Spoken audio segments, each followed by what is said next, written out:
Terima kasih Anda masih bersama kami di Economic Challenges. Pendalaman pasar keuangan sangat diperlukan jika ingin sektor real dapat terus berkembang dan semakin berkontribusi bagi perekonomian. Tantangannya adalah bagaimana menyukseskan inklusi keuangan di Indonesia dan memaksimalkan peran perbankan. Langsung saja kita simak bersama kelanjutan Sarasehan 100 Ekonom. Kita ingin sekarang berlanjut ke isu bagaimana sih sebetulnya kedalaman sistem keuangan kita. Saya ingin Mbak Afiliani untuk menyampaikan apa hal-hal yang pantas menjadi perhatian kita. Melihat masalah likuiditas perekonomian nasional, kalau kita lihat memang relatif masih sangat rendah karena memang dangkalnya pasar keuangan.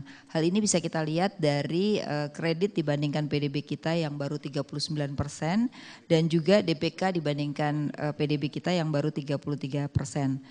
Nah memang kalau dilihat lagi dari penduduk kita sudah masuk kepada lembaga keuangan tuh aksesnya baru 36%. Jadi memang relatif masih sangat kecil. Kemudian dilihat dari yang lain lagi juga perbankan sendiri saat ini kalau kita melihat suku bunga sudah turun tetapi ternyata kredit hanya tumbuh sekitar 6%.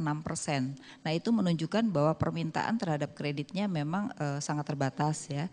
Tapi di sisi yang lain yang menjadi persoalan kita adalah salah satunya adalah tax amnesty memang cukup menyedot dana perbankan. Jadi karena kebanyakan tax amnesty itu membayarnya dari perbankan nasional sehingga ada pengalihan dari perbankan kepada pemerintah. Dan saat ini kalau kita lihat memang bank-bank persepsi mendapatkan dana yang cukup besar. Tapi jangan lupa bank buku 1 buku 2 yang tidak menjadi bank persepsi cukup terkena dampak terhadap hal ini. Oleh karena itu yang perlu menjadi jawaban pada tahun ini dan tahun depan adalah bagaimana kondisi daripada perbankan khususnya buku 1 buku 2 terhadap likuiditas. Karena ini akan membahayakan sistem kita di mana yang tadinya dia bukan bank sistemik menjadi bank sistemik. Itu persoalan pertama. Persoalan yang kedua adalah yang perlu dijawab adalah ketika pemerintah juga mengeluarkan obligasi untuk menutup defisit APBN, ternyata itu ada pengalihan dari deposito pindah kepada surat berharga pemerintah. Itu juga menyebabkan persoalan likuiditas yang terjadi saat ini dan ke depan juga kelihatannya masih akan terjadi di mana kita melihat 2017 defisit pemerintah juga masih cukup tinggi sehingga membutuhkan dana yang cukup banyak dari masyarakat. Nah, ini adalah hal-hal likuiditas yang perlu kita perhatikan. Yang terakhir adalah terkait dengan kebijakan moneter ya. Saat ini kebijakan moneter banyak dilakukan, tetapi ternyata belum diikuti oleh kebijakan di sektor realnya. Sehingga banyak sekali kebijakan moneter mengetatkan dana tetapi ternyata tidak ada kebijakan sektorialnya atau mengendorkan dana tetapi sektorialnya juga tidak bergerak. Jadi yang harus dipikirkan ke depan adalah bagaimana kebijakan fiskal, moneter dan sektorial ini harus ada policy mix selain 12 kebijakan yang sudah ada tetapi harus lebih terimplementasi. Saya pikir itu adalah isu-isu likuiditas di tahun ini dan tahun depan. Baik, terima kasih Mbak Afi. Saya ingin langsung ke Mas Hermanto Siregar. Bagaimana sebetulnya ke depan kita bisa mengoptimalkan peran dari perbankan, intermediasi perbankan itu? Terima kasih Mas Tommy.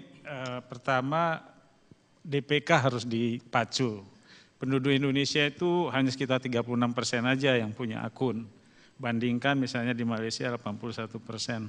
Jadi upaya OJK melakukan financial inclusion, ya, Bank Indonesia itu semua perlu diintensifkan lagi. Kemudian upaya meningkatkan tabungan masyarakat. Sebetulnya di pedesaan juga banyak itu, cukup banyak itu uang, tetapi mereka tidak bisa menemukan channel yang tepat untuk itu. Terkait efisiensi, bukan hanya efisiensi sektorial, Mas Tommy, tapi juga efisiensi perbankan. BOPO kita masih di atas 80%, NIM kita tinggi, ya, NIM kita sekarang September 2016 5,65%, jauh di atas Malaysia 2,35%, Thailand 2,6%, Filipina 3,35%. Mestinya ini bisa diturunkan secara bertahap. Dan karena memang NIM ini juga dipengaruhi oleh suku bunga nominal dan penentu utamanya adalah inflasi, ya, cost push inflation kita masih tinggi. Kembali lagi ke yang tadi, infrastruktur harus betul-betul dibenahi. Karena dengan hal tersebut maka ekonomi biaya tinggi bisa kita kurangi. Terima kasih. Baik, Mbak Destri, ada yang juga mengingatkan kita untuk melakukan pendalaman pasar keuangan kita yang masih sangat terbatas sehingga orang lebih banyak menaruh uang di luar negeri daripada di Indonesia. Iya, baik. Jadi Mas Tommy, kalau kita bicara sektor keuangan itu kan sebenarnya bukan hanya bank ya mestinya ya.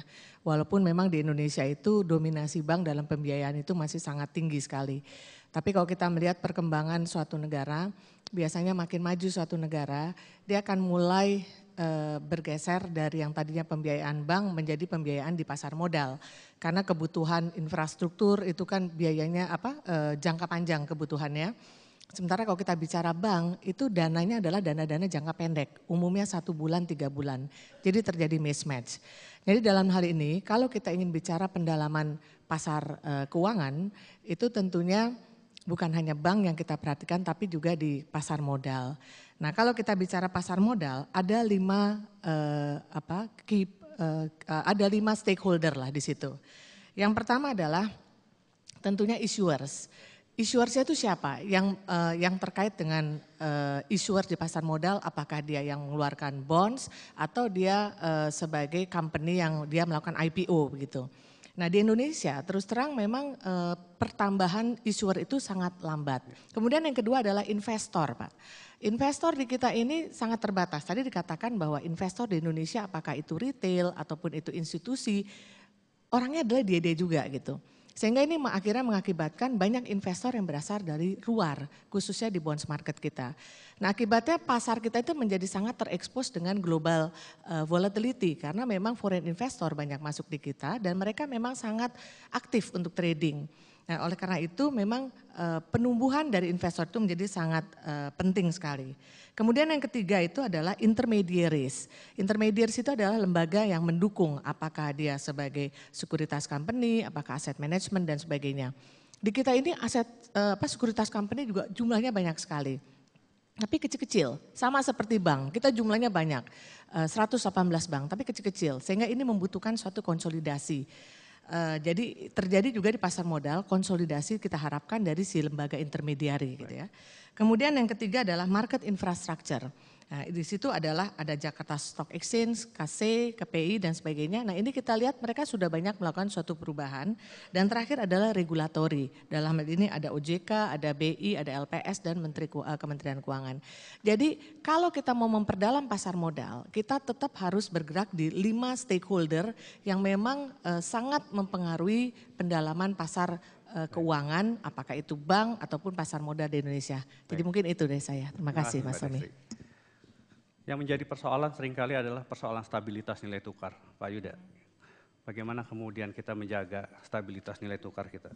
Iya, kalau dari sisi nilai tukar, kita tahu sebenarnya tahun ini sampai dengan Oktober itu kita mengalami apresiasi. Dan salah satu apresiasi yang terbesar di emerging. Inflow cukup banyak. Memang sejak akhir Oktober ketika ada ekspektasi Fed mulai melakukan ada rencana kenaikan dan juga kemudian pasca terpilihnya Trump ini terjadi outflow. Sekarang ini sudah cukup besar outflow-nya. Namun kondisi yang sekarang ini mungkin agak sedikit beda ya dengan tahun 2013. Tahun ini ataupun periode sekarang ini ketika pelaku asing melakukan outflow, domestik itu justru melakukan supply falas. Jadi kalau kita lihat di Oktober misalnya, supply demand falas itu masih net surplus karena supply dari domestik. Mengapa? Pertama karena demand dari korporasi ini sekarang tidak terlalu besar seperti dulu. Setelah penerapan regulasi penggunaan rupiah di dalam negeri. Jadi dulu itu 1 bulan permintaan falas untuk transaksi di dalam negeri 1 bulan itu sekitar 8 billion. Sekarang ini hanya 1 sampai 1,5 billion. Jadi ini cukup menekan permintaan falas dalam negeri. Yang kedua dengan rencana ataupun repatriasi yang akan masuk di bulan November dan Desember, terutama di Desember, ini akan menambah supply. Sehingga mereka punya ekspektasi bahwa rupiah akan menguat. Ya. Dan yang ketiga adalah adanya perbaikan ekspor.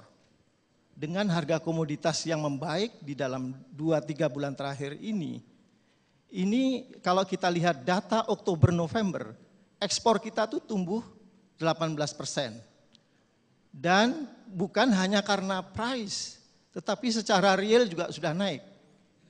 Jadi kalau kita lihat realnya, itu ekspor manufaktur kita naik sekitar 7%, 8%. Dan ekspor yang komoditas itu negatifnya sudah berkurang. Jadi ini yang positif. Kemudian 2017 akan seperti itu trennya? 2017 memang masih banyak uncertainty. Ya, kita tahu Trump dengan policy yang kalau senarionya seperti kampanye, tentu saja ini mempunyai dampak signifikan baik kepada kemungkinan Fed naik lebih dari yang kita perkirakan. Kalau kita Bank Indonesia memperkirakan 2 kali di tahun depan. Kalau senario Trump itu senario ekstrim seperti kampanye, tentu saja ini bisa mempunyai ekspektasi kenaikan lebih besar. Karena kalau kita lihat yieldnya juga sudah naik signifikan. Satu lagi mungkin yang saya perlu tambahkan, kemarin saya bertemu dengan para investors di Singapura. Mereka tahu persis kondisi ekonomi Indonesia. Mereka masih sangat optimis dengan ekonomi Indonesia. Pertama dari sisi fundamentalnya, baik itu current account yang sekarang ini kami perkirakan di the whole year akan di bawah 2%. Ya. Ini yang mereka sangat yakin, this time around is different with 2013.